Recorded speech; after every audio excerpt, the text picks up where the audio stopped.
Pernah nggak sih kalian lihat grafik harga terus bingung, ini sebenarnya di mana ya titik paling pas buat beli atau jual? Nah, hari ini kita bakal bongkar tuntas caranya menggambar zona supply and demand. Anggap aja ini kayak peta rahasia buat ngebaca pergerakan pasar. Yuk, kita mulai. Oke, jadi hari ini kita bakal ngapain aja? Pertama, kita mulai dari yang gampang-gampang dulu, cara gambar zona yang ideal. Terus, kita bakal nyemplung ke dunia nyata, di mana grafik itu ya berantakan. Kita juga bakal belajar soal seni membaca grafik, karena ini nggak cuma soal garis loh. Terus, kita akan belajar kenapa kita harus zoom out. Dan di akhir, kalian bakal punya toolkit baru buat analisis trading kalian. Oke, kita mulai dari dasarnya dulu ya. Ini tuh kayak belajar nyetir mobil. Pasti mulainya di sirkuit yang lurus dan mulus kan? Nggak langsung di jalanan macet. Nah, sama di sini. Kita akan pakai contoh-contoh buku teks yang sempurna, biar kita paham dulu logikanya gimana. Oke, pertama zona supply. Ini area di mana para penjual biasanya mulai beraksi. Cara gambarnya gampang, cuma 2 garis. Garis pertama, kita tarik persis di bawah badan candle. Anggap aja ini garis start, di mana tekanan jual mulai muncul. Garis kedua, kita tarik di ujung sumbu yang paling tinggi. Nah, ini batas samanya. Stop loss kita taruh sedikit di atas garis ini, buat jaga-jaga. Nah, sekarang kita tinggal balik aja logikanya buat zona supply demand, alias tempat para pembeli ngumpul. Garis buat masuk posisi beli kita letakkan persis di atas badan candle. Terus, buat jaring pengamannya atau stop loss, kita taruh beberapa poin di bawah sumbu yang paling rendah. Jadi kalau harga ternyata malah turun terus, kita aman. Oke, teorinya udah cukup. Sekarang kita masuk ke medan perang yang sebenarnya.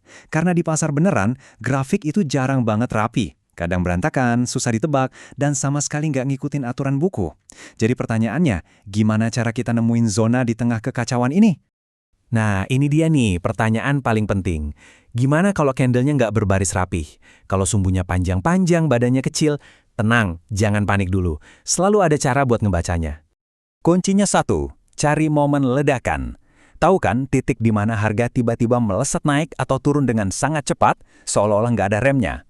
Momen itu menunjukkan ada ketidakseimbangan yang besar antara pembeli dan penjual. Nah, disitulah kekuatan aslinya, dan disitulah zona kita yang sebenarnya. Coba perhatiin deh sumbu candle yang panjang itu. Jangan terkecoh ya, sumbu itu sebenarnya punya cerita tersembunyi. Kalau kita zoom in ke time frame yang lebih kecil, sumbu itu sebenarnya jejak koreksi harga sesaat. Pergerakan besar yang sebenarnya seringkali baru dimulai setelah harga melewati ujung sumbu itu. Nah, ini bagian favorit saya. Soalnya, trading itu bukan matematika murni. Kalau iya, wah, robot udah ngambil alih semua kerjaan kita kan? Ada unsur seninya, ada intuisinya, ada interpretasinya. Yuk, kita bahas seninya.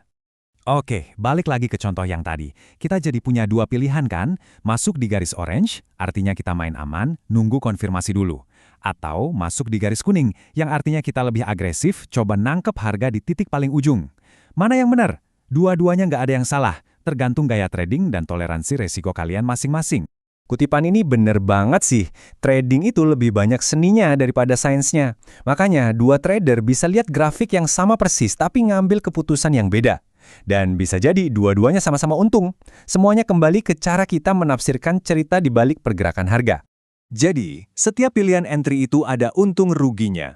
Kamu bisa pasang jaring di titik yang paling agresif, berharap harga mantul dengan sempurna. Tapi resikonya harga bisa tembus. Atau kamu nunggu harga masuk lebih dalam, lebih aman, tapi bisa jadi malah ketinggalan kereta. Kadang pasar juga cuek aja dan langsung bablas tanpa kita. Nah, itulah seninya mengelola probabilitas. Oke, sekarang kita bahas salah satu kesalahan yang paling sering banget ngejebak trader pemula. Mereka terlalu fokus sama detail kecil sampai lupa lihat pemandangan besarnya. Mereka terjebak di efek teropong. Yuk kita lihat kenapa zoom out itu jadi kebiasaan yang super penting. Coba bayangin deh, kalian lagi jalan-jalan di kota baru, tapi cuma lihat trotoar di depan kaki kalian. Kalian nggak akan pernah tahu kan, di depan itu ada taman, pasar, atau malah jalan buntu? Nah, grafik juga gitu. Kita harus lihat peta kotanya secara keseluruhan, biar ngerti konteksnya. Lihat deh bedanya, jauh banget kan?